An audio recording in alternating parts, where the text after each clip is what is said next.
1008 श्री आदिनाथ भगवान की, आचार्य भगवान पूज्यपाद स्वामी महाराज की, आचार्य देवराग स्वामी महाराज की, अहिंसामयी विश्व धर्म की। मंगलाचरण पढ़ते हैं, हाथ जोड़ते हैं अपने मंगलाचरण के द्वारा। यस्य स्वयं स्वभावाप्तिर रभावे कृष्ण कर्मणः तस्मै संज्ञान रूपाय नमोस्तु परमात्मने। फिर से पढ़ते हैं एक बार मिल करके। यस्य स्वयं स्वभावाप्ति रभावे कृष्ण कर्मणः तस्मै संज्ञान रूपाय नमोस्तु परमात्मने।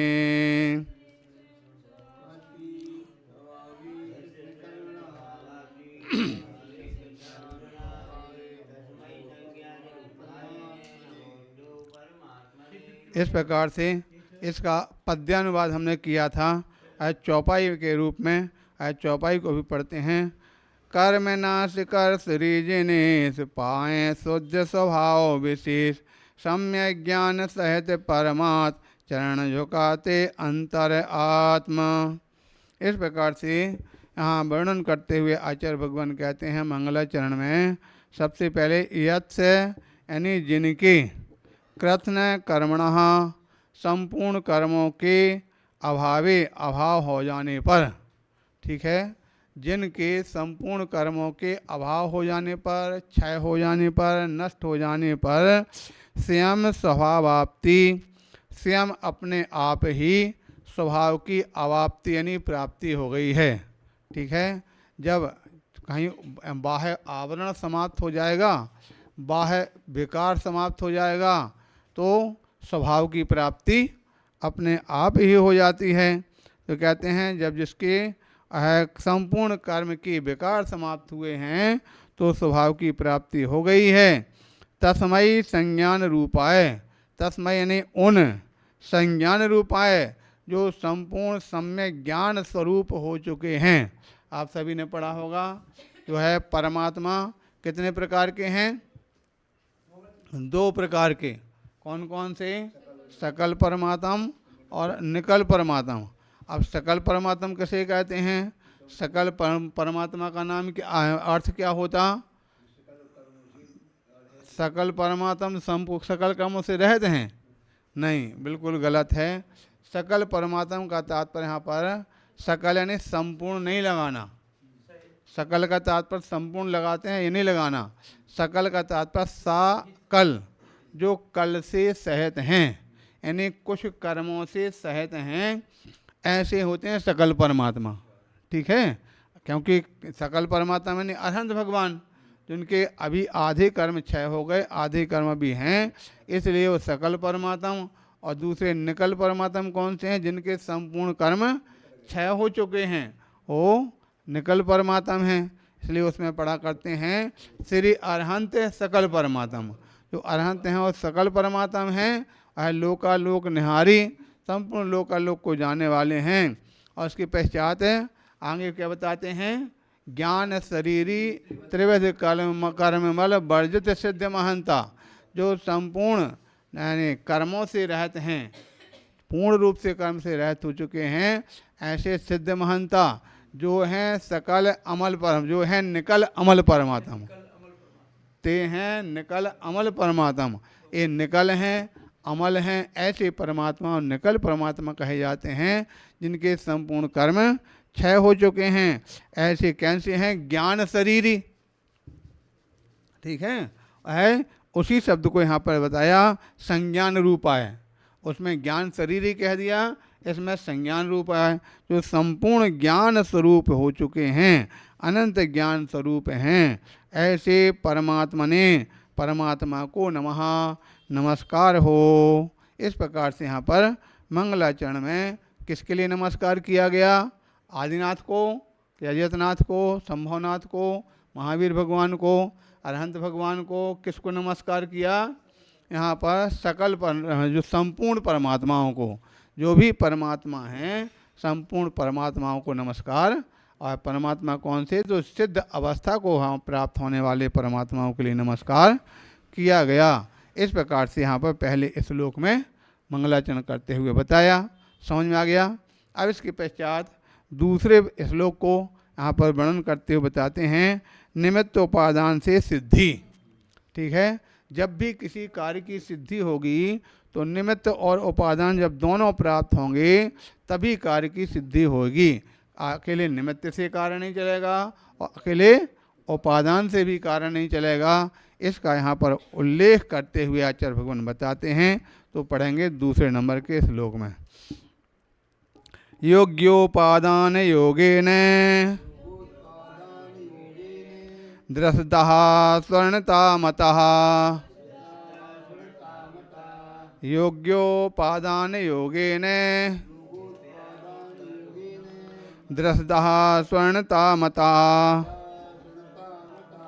द्रव्यादि स्वादि संपत्ता बात्मनोप्यात्मता मता। बात्मनोप्यात्मता मता।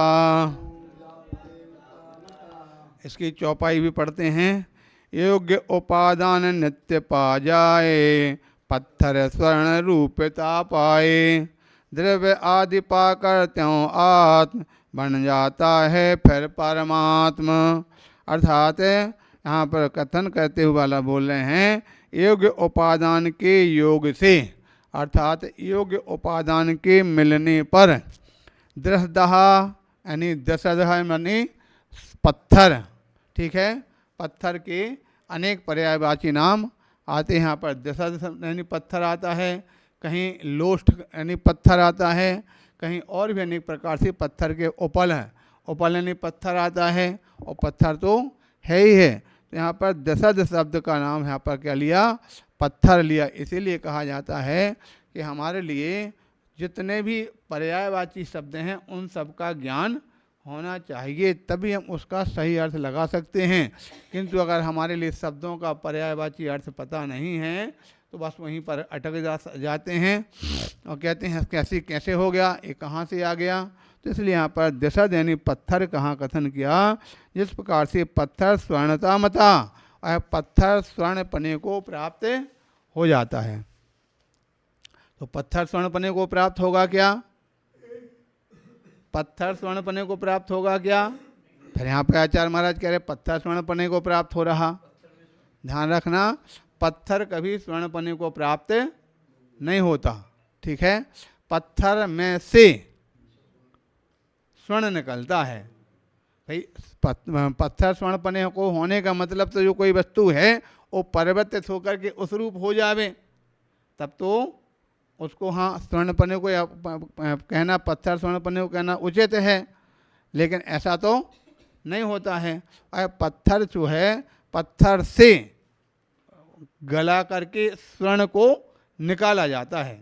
तो यहाँ कहा जा रहा, लेकिन फिर भी एक लोक व्यवहार की भाषा में इस प्रकार से ऐसा कह दिया जाता है कि पत्थर स्वर्ण पने को प्राप्त हो गया। तो यहाँ कथन किया कि पत्थर से योग्य प्रक्रिया करके, योग्य उपादान के योग से पत्थर से स्वर्ण को निकाल लिया जाता है। वह स्वर्ण मता स्वर्ण प्राप्त हो जाता है। द्रव्यादि स्वादि संपत्ता, उसी प्रकार से द्रव्यादि स्वादि यानी स्वादि का तात्पर्य स्व द्रव्यादि, स्वद्रव्य स्वक्षेत्र स्वकाल और स्वभाव के निमित्त से प्राप्त होने से आत्मनोपि आत्मता मता, वह आत्मा भी अपने आत्म स्वरूप को, परमात्मा स्वरूप को प्राप्त हो जाता है। ऐसा माना गया है, ऐसा जानना चाहिए। ठीक हो गया। कुल मिलाकर के वहाँ उच्चारण बता दिए, तो उच्चारण तो बताया हमने। हाँ, यहाँ प्रकार से कहते हैं योग्योपादान योगे ने, इसमें तो कोई बाधा नहीं है। योग्योपादान के मिलने से दृष्टः स्वर्णता मता, इसमें भी कोई बाधा नहीं है। पत्थर भी स्वर्ण पने को प्राप्त होता। अब नीचे कहते हैं द्रव्य आदि, ये भी सही है। यहाँ कहते हैं स्वादि संपत्ता, तो ये स्वादि द्रव्य आदि के साथ जुड़ जाएगा। स्वद्रव्य आदि, स्वक्षेत्र आदि, स्वकाल आदि। तो स्वद्रव्य छेदकाल इत्यादि की संपत्ता यानी प्राप्त होने पर। ठीक है। अब अंत में कहते हैं वा आत्मनोपि आत्मता मता, वा आत्मनोपि आत्मता मता। ठीक है। जो है आत्मा भी आत्मपने को या आत्मा ही परमात्मपने को प्राप्त हो जाता है, ऐसा मानना चाहिए, ऐसा माना गया है। समझ में आ गया? कहने का तात्पर्य यहाँ पर पहले इस शब्द में बता दिया था, निमित्त और उपादान, ये दोनों चीज़ों को यहाँ पर ध्यान में रखा गया। जब यहाँ पर दोनों चीज़ें मिलेंगी तभी कार्य की सिद्धि होगी। उपादान भी चाहिए है पहले तो, और फिर निमित्त भी चाहिए है।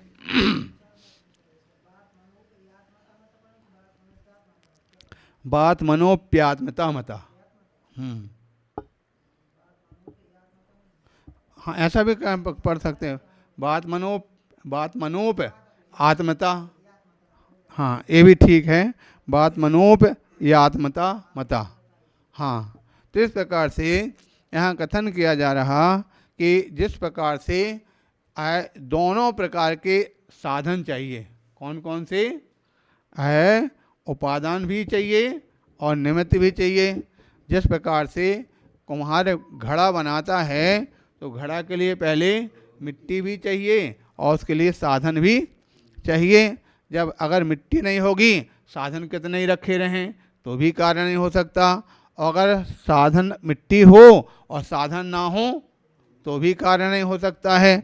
इस प्रकार से दोनों प्रकार के हेतु मिलने पर ही कार्य की सिद्धि होती है। उसी प्रकार से यह भव्य जीवों के लिए सबसे पहले उपादान क्या है? उपादान का मतलब क्या होता? निकट भव्यता। ठीक है। सबसे पहला उपादान निकट भव्यता होना चाहिए, आसन्न भव्यता होना चाहिए। उसके पश्चात फिर निमित्त क्या चाहिए? तो निमित्त के लिए उसके लिए देवशास्त्र गुरु का सानिध्य चाहिए, क्योंकि सम्यक दर्शन प्राप्त करने के लिए सबसे पहले वीतरागता की जरूरत है। वीतराग दो को देख करके सम्यक दर्शन प्राप्त होता, तत्वों को प्राप्त करते देवशास्त्र चाहिए तत्वों का प्राप्त करने के लिए। तो इस प्रकार से निमित्त होता है। दूसरी ओर अगर और विशेष आगे बढ़ता है, छायक सम्यक दर्शन के बगैर मोक्ष नहीं हो सकता। छायक सम्यक दर्शन का प्राप्त करना है तो जब तक केवली का सानिध्य नहीं होगा तब तक छायक सम्यक दर्शन की प्राप्ति नहीं हो सकती है। इसलिए ये सब क्या हैं? निमित्त हैं। केवली भगवान निमित्त हैं, जिनवाणी निमित्त हैं, निर्गंथ गुरु भी निमित्त हैं। इन सब के बाह्य उपचार रूप से निमित्त मिलने पर, निकट भव्यता होने पर जीव के लिए अपने परमात्मा पन्ने की प्राप्ति हो जाती है। इस प्रकार से यहाँ पर आचार्य भगवंत ने योग्य उपादान और निमित्त मिलने पर कार्य की सिद्धि, ये तो बताया अभी संसार की आत्मा और परमात्मा के संबंध में। हम तो यहाँ तक कहते हैं कि संसार के अंदर जो जो भी कार्य होते हैं उन सारे कार्यों में इन सब की उपयोगिता होती है। जो कोई व्यक्ति घर गृहस्थी में रहता है, घर गृहस्थी में अगर उसके लिए अपना परिवार चलाना है तो जब तक उसके लिए दोनों योग्य निमित्त नहीं मिलेंगे, पहले तो उपादान यानी जो दुकान चलाने वाला है उसको अंदर दुकान चलाने का ज्ञान होना चाहिए। फिर दुकान चलाने के लिए उसको सामग्री चाहिए, तभी उसकी दुकान चल पाएगी। खेत में खेती करने के लिए किसान खेत में पहले उर्वरा शक्ति चाहिए, किसान के लिए योग्य खाद बीज चाहिए, तभी उसके लिए खेती हो सकती है।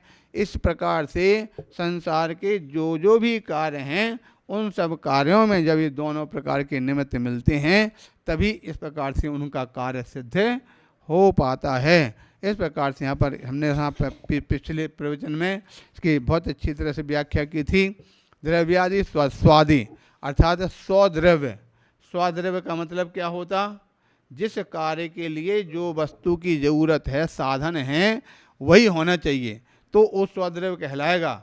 हमने कहा था जिस प्रकार से किसी व्यक्ति के लिए अगर भूख लग रही है, भोजन बनाना है, भोजन चाहिए है और भोजन के लिए बढ़िया से बढ़िया सोना चांदी हीरे मोती रख दो, लो भैया ये है सामग्री, इससे तैयार करो, तो क्या हो सकता है? क्या भोजन के लिए तो स्वद्रव्य, स्वक्षेत्र, स्व इत्यादि काम, स्वद्रव्य इत्यादि जो आटा, दाल, चावल ये द्रव्य चाहिए है, रसोई क्षेत्र चाहिए है, और इसके पश्चात रसोई के लिए दिन का समय, सूरज का प्रकाश और समय काल चाहिए है, और उसको बनाने का भाव, बनाने का तरीका, बनाने की उसकी योग्यता, ये सब निमित्त मिलने पर ही भोजन तैयार हो सकता है। तो इस प्रकार से स्वद्रव्य, स्वक्षेत्र, स्वकाल, स्वभाव मिलने पर जब चारों समवाय मिलेंगे तभी कार्य की सिद्धि होती है। इस प्रकार से यहाँ पर व्याख्यान समझना चाहिए। समझ में आ गया ना सभी के?